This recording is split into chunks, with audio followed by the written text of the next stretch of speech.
Hollywood silver screen presenting home sweet hello.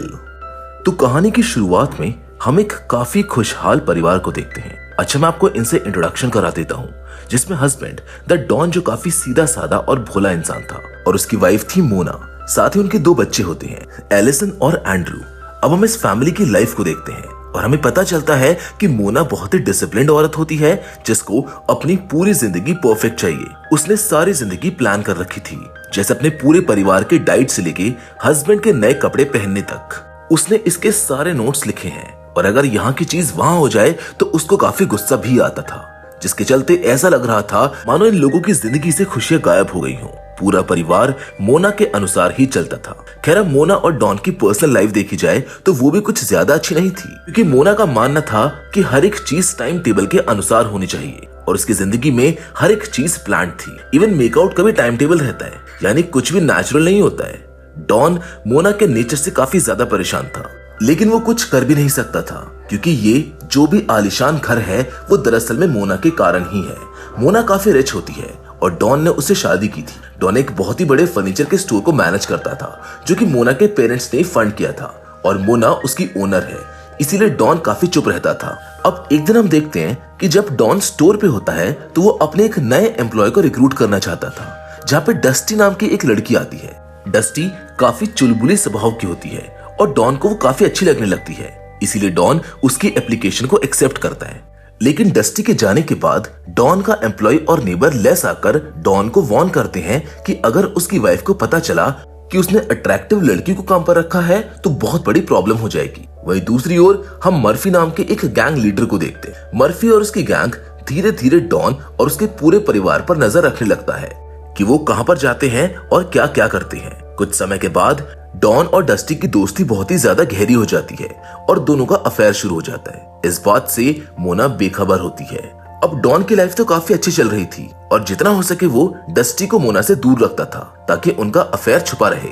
लेकिन एक दिन उसकी फैमिली पार्टी में अचानक से डस्टी आकर उसको हक कर लेती है और बताती है कि वो प्रेग्नेंट है। पहले तो डॉन इस बात पर यकीन नहीं करता, क्योंकि दोनों के बीच में अग्रीमेंट था कि ऐसा कुछ भी नहीं होगा। लेकिन डॉन बहुत ही ज्यादा शॉक्ड हो जाता है, क्योंकि डस्टी इस बेबी को रखना चाहती थी, जिसकी जिम्मेदारी अब डॉन को ही लेनी होगी। वो बहुत ही पैनिक हो जाता है और पार्टी के बाद वो लेस से बार में मिलने के लिए जाता है। साथ ही में वो उसको सारी सच्चाई बताता है, जिस पर लेस उसको सजेशन देता है कि तुमको डस्टी को थोड़े पैसे देने चाहिए, शायद वो पैसे लेकर यहाँ से चली जाए। उसी शाम को हम देखते हैं कि डस्टी और कोई नहीं बल्कि मर्फी की ही गर्लफ्रेंड होती है। ये सारा प्लान मर्फी का था ताकि वो डॉन को फंसाए। अब डॉन लेस की सलाह मानता है और डस्टी को बुलाकर $3000 उसको ऑफर करता है और यहाँ से हमेशा के लिए जाने के लिए कहता है। लेकिन डस्टी को ये बात पसंद नहीं आती है, वो रोने लगती है। वो बताती है कि वो डॉन से सच में प्यार करती है, इसीलिए डॉन पूरी तरीके से फंस जाता है। उसको समझ नहीं आ रहा था कि अब उसको करना क्या है और उसको सबसे ज्यादा डर मोना का था कि वो क्या सोचेगी, क्योंकि अगर डिवोर्स हुआ तो वो अपने बच्चों से अलग नहीं होना चाहता था। नेक्स्ट सीन में हम देखते हैं कि डस्टी आकर मर्फी से इसके बारे में डिस्कस करती है। वो उसको बताती है कि हमको $3000 मिल रहे हैं, लेकिन मर्फी मना करता है और कहता है कि डॉन से इस बार 25,000 की मांग करना। और इस तरह अगली बार डस्टी आकर डॉन को बताती है कि वो हमेशा के लिए उसकी जिंदगी से चली जाएगी, लेकिन उसको $25,000 चाहिए। ये सुनकर डॉन की हवा टाइट हो जाती है, क्योंकि डॉन के पास इतने सारे पैसे नहीं होते हैं और उसको समझ ही नहीं आ रहा था कि डस्टी के इस ब्लैकमेल से वो कैसे बाहर आए। थोड़ा सोचने के बाद वो फैसला करता है कि वो मोना को ये सारी सच्चाई बता देगा। इसीलिए उसी रात काफी हिम्मत जुटाकर डरते हुए वो मोना के पास आता है और आखिरकार वो उसको सच बताने लगता है। लेकिन सरप्राइजिंगली मोना बहुत ही शांत होती है। डॉन उसका शांत रूप देखकर काफी खुश होता है, क्योंकि उसको पता नहीं था कि ये तूफान के पहले की शांति है।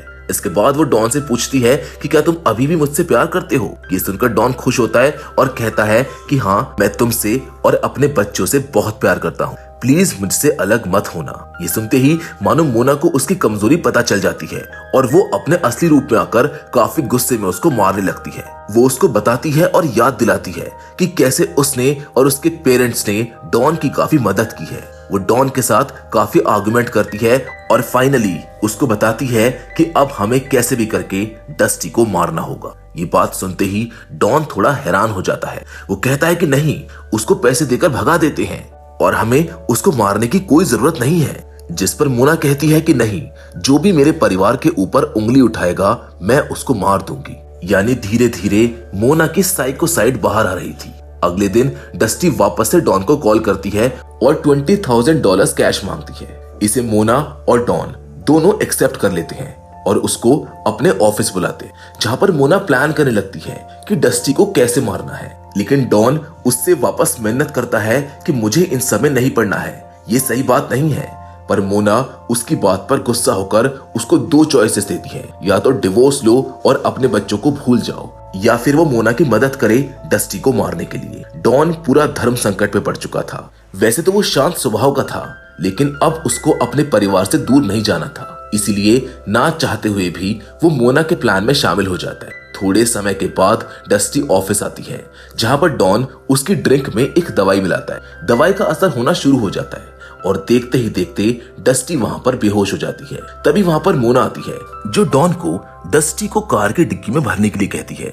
जिसके बाद ये लोग घर पहुंचते हैं और वहां पर डस्टी को होश आने लगता है, जिसे देखकर डॉन तो पूरा फ्रीक आउट हो जाता है। लेकिन इन सब में मोना को बहुत ही मजा आ रहा था, इसी वजह से वो जोर जोर से हंसने लगती है। इसके बाद वो डॉन को उसका हैमर लाने के लिए कहती है। अब वो हैमर लाकर मोना को दे देता है, लेकिन मोना यहाँ पर ये कहती है कि ये सब कुछ डॉन को ही करना है, मैं ये सब कुछ नहीं करने वाली हूँ। डॉन बहुत ही डरा हुआ था, जहाँ पर वो डस्टी को मारने की काफी कोशिश करता है, लेकिन वो उसको मार ही नहीं पाता। अब मोना डॉन को ऐसे देखकर परेशान हो जाती है, इसीलिए अब वो खुद हैमर लेती है और बेहोश डस्टी के ऊपर वार करने लगती है। मोना को इन सब में मजा आ रहा था, जिसके बाद वो उसके शरीर पर काफी सारे वार करती है। ये देखकर डॉन काफी हैरान होता है, क्योंकि उसको पता नहीं था कि उसकी वाइफ इन सब चीजों को एंजॉय करती है। जिसके बाद वो एक चेन सॉ लेकर उसकी बॉडी को काटने लगती है। डॉन डस्टी को ऐसे टुकड़े होते नहीं देख सकता था, इसीलिए वो बाथरूम में जाकर उल्टी करने लगता है। उसने तो सपने में भी नहीं सोचा था कि मोना एक साइकोपैथ है। वहीं दूसरी ओर मोना सारी बॉडी काटने के बाद उसको ठिकाने लगा देती है और सारा घर क्लीन कर देती है। वहीं अब डस्टी को गायब हुए कुछ दिन हो चुके थे। मर्फी को शक होने लगता है कि डॉन ने कुछ तो किया है, इसीलिए डॉन अगले दिन जब शॉप ओपन कर रहा होता है, तब मर्फी वहां अपने कुछ लोगों के साथ आता है। वो उसको बोरी में भरकर उसको खूब पीटते हैं, जहाँ पर वो उसकी दुकान में काफी तोड़फोड़ करते हैं। आगे कहानी में हम देखते हैं कि डॉन की पिटाई और दुकान में तोड़फोड़ होने के बाद अब पुलिस भी इन्वॉल्व हो गई है। यहाँ पुलिस वाले जाते वक्त डॉन से डस्टी के बारे में पूछते हैं कि लास्ट टाइम उसने डस्टी को कब देखा था, जहाँ पर डॉन झूठ बोल देता है कि डस्टी काफी समय से काम पर नहीं आई है। जिसके बाद पुलिस डॉन को बताती है कि डस्टी की कार एक सिक्योर्ड लोकेशन पर चली हुई पाई गई है। उसमें डस्टी तो नहीं थी, लेकिन वो अभी भी गायब है। अब पुलिस के जाने के बाद डॉन मोना को कॉल करके आर्गुमेंट करता है कि शायद हमको कार को तालाब में फेंक देना चाहिए था, क्योंकि अब पुलिस इस केस में इन्वॉल्व हो गई है। एक दिन मर्फी डॉन के बेटे के पास जाता है। वो उसको एक एनवेलप देता है उसके पिता को देने के लिए। मर्फी ने डॉन को एक बार में बुलाया था, जहाँ पर जाने के बाद मर्फी डॉन से पूछता है कि डस्टी कहाँ पर है।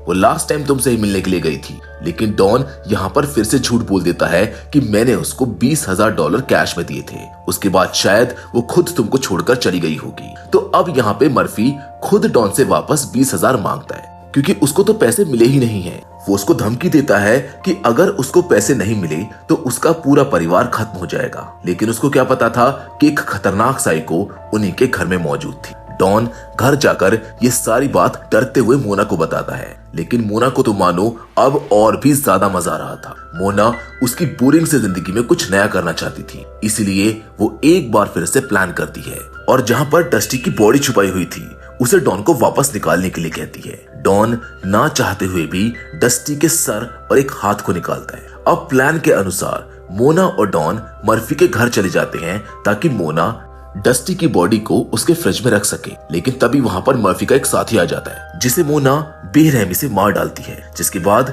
वो डस्टी का सर और एक हाथ उसके फ्रिज में रख देती है। लेकिन मर्फी का आदमी मरने से पहले उसको कॉल करके बता देता है कि कैसे डॉन और उसकी पत्नी ने इनको क्रॉस चेक किया है। लेकिन मोना बहुत ही शातिर होती है, वो अभी भी उसके घर के बाहर ही थी। वो सीधा 911 को कॉल करके इस घर के आसपास कुछ डिस्टरबेंस होने का बहाना बना देती है। अब थोड़े समय के बाद मर्फी और उसके बाकी के साथी वहां पर पहुंच जाते हैं, लेकिन तब तक वहां पर पुलिस भी पहुंच जाती है। समय रहते मर्फी घर के नीचे से भाग जाता है, जबकि दूसरी ओर डॉन मोना से बहुत ही ज्यादा डरा हुआ था।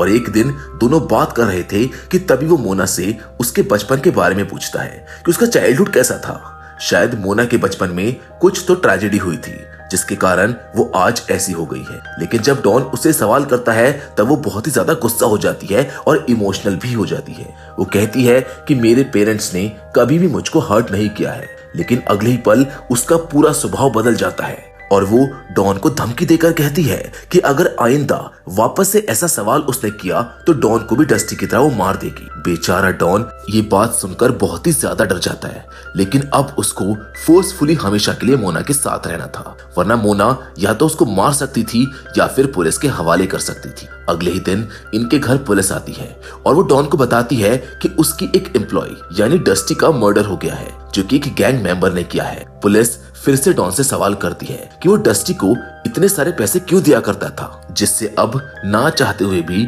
डॉन को अपने अफेयर के बारे में पुलिस को बताना पड़ता है और वो पुलिस से मिन्नत करता है कि प्लीज ये बात किसी को मत बताना, वरना मेरी वाइफ मुझको मार डालेगी। अब इनकी बातचीत के दौरान इनके एक पड़ोसी का एक डॉग उनके घर के अंदर चला जाता है, जिसकी वजह से मोना बहुत ही परेशान हो जाती है और पड़ोसियों को वार्निंग देती है कि अगर उनका डॉग वापस से उनके घर में आया तो उन्हें सिर्फ उसके टुकड़े ही मिलेंगे। ये सुनकर खुद पुलिस और वो नेबर भी बहुत ही डर जाते हैं और पुलिस बिना कुछ बताए वहां से चली जाती है। कुछ दिनों के बाद एंड्रू का बर्थडे सेलिब्रेशन आता है। इस सेलिब्रेशन के दौरान डॉन जब फ्रिज खोलता है तब उन्हें नेबर के डॉग के टुकड़े वहां पर मिलते हैं, जिसको देखकर वो बहुत ही ज्यादा डर जाता है। उसको समझ आ जाता है कि मोना अब हद से बाहर जा रही है और उसका ये बर्ताव कभी ना कभी इस पूरे परिवार को संकट में डाल देगा। ये सोचते हुए वो बाहर आता है और तभी हम देखते हैं कि बच्चों का एक फ्रेंडली कंपटीशन चल रहा था, जिसमें उसका बेटा एंड्रू काफी स्ट्रगल कर रहा था। वहीं नेबर का बच्चा आराम से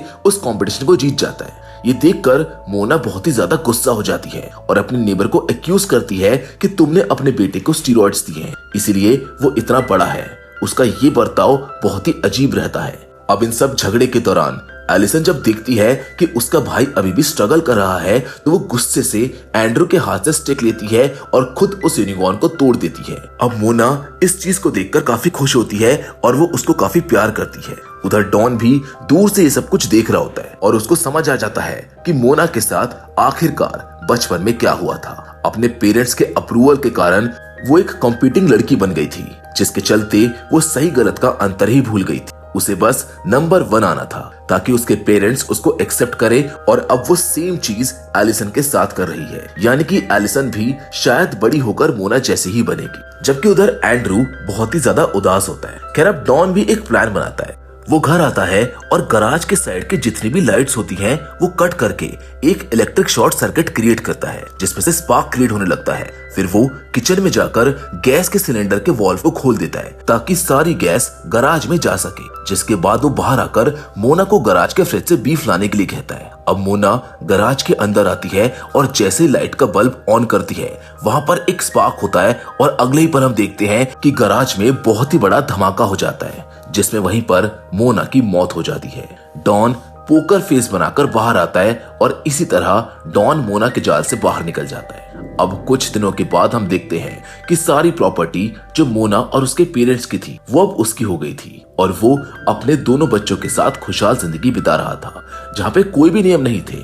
जिसके अगले सीन में डॉन अपने बच्चों के साथ कहीं बाहर जा रहा था, तभी मर्फी इनकी गाड़ी का पीछा करता है, जो कि अभी भी पुलिस से बच रहा था। और कहानी खत्म होते होते हम 2 गोलियों की आवाज सुनते हैं, यानी कि मर्फी ने अंत में डॉन को भी मार दिया है, जिसके साथ ये कहानी यहीं पर खत्म हो जाती है।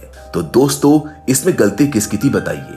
डॉन की, जो एक अफेयर करता है जिसके चलते ये सारे इवेंट्स हुए, या फिर एक साइको वाइफ की जो अफेयर के बाद या तो हस्बैंड को छोड़ सकती थी या मूव ऑन कर सकती थी, लेकिन वो पूरा साइको बन जाती है। अब मेरे ख्याल से गलती डॉन की थी, क्योंकि उसी के कारण मोना की एक अलग पर्सनालिटी बाहर आई, यानी कि डॉन का अफेयर मोना के लिए एक ट्रिगर पॉइंट था। बाकी आप अपनी राय हमें कमेंट्स में बता सकते हैं, पर फिलहाल तो आज की कहानी में बस इतना ही।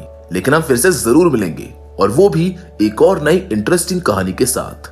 मगर तब तक के लिए धन्यवाद।